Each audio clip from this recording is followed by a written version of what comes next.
One of the largest and most profitable law firms in the world is currently embroiled in a high-profile legal dispute with one of its current female law partners.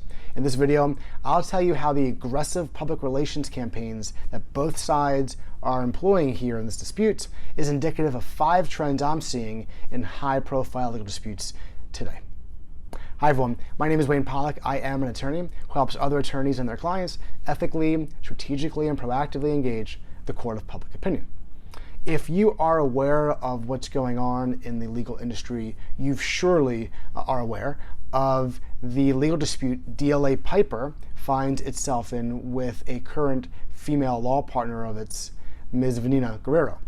Ms. Guerrero alleges that a now former male partner of the firm, Louis Lejo, sexually harassed her and assaulted her, and that he also retaliated against her when she rebuffed his advances. Ms. Guerrero also alleged that DLA Piper failed to investigate and take her allegations seriously because Mr. Lejo is or was a rainmaker. I'll add a link below that gives you some more information about the facts of the dispute. But suffice to say, this is an unusually high-profile legal dispute because the parties involved are taking an unusually aggressive stance with their public relations efforts and really trying to win over the court of public opinion before the court proceedings really get underway. Now, 2 legal trade publications covered the aggressive public relations aspects of this dispute, and I'll include links to those articles as well.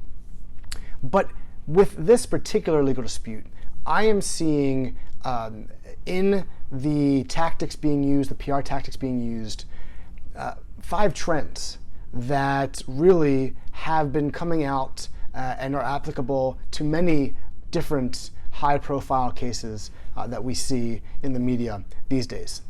So the first trend that I'm seeing is that the nature of the public statements are a little bit more heated and less civil than they were previously. And I think that's because of what's going on in Washington, D.C. and the overall culture and tenor of politics and political statements. So the same kind of cutting and real harsh statements that you usually see in the political realm are slowly moving to the court of public opinion when it comes to high-profile legal disputes. And I think the public is now more conditioned to expect these kinds of statements and this kind of language to be forthcoming. So that means if you're a plaintiff or a defendant, no matter what side of the case you're on, you need to know that A, this kind of language could be coming from the other side, and B, the public seems a little bit more willing to deal and embrace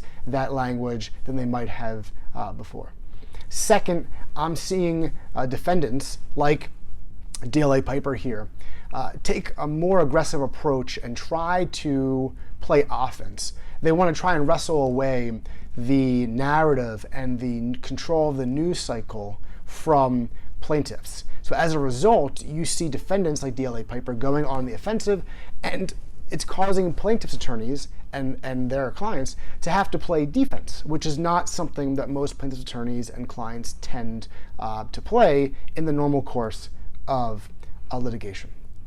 Third, I'm seeing documents that aren't typically being made public, such as EEOC complaints, being made public. Now, these documents aren't confidential, and there doesn't seem to be any penalty for proactively making them public, but usually you only saw publicly filed documents being sent to the media. And now we see Ms. Guerrero's attorneys, and really Gibson Dunn, who represents DLA Piper, we see these attorneys actually sending to the media their ordinarily non-public correspondence with the EEOC.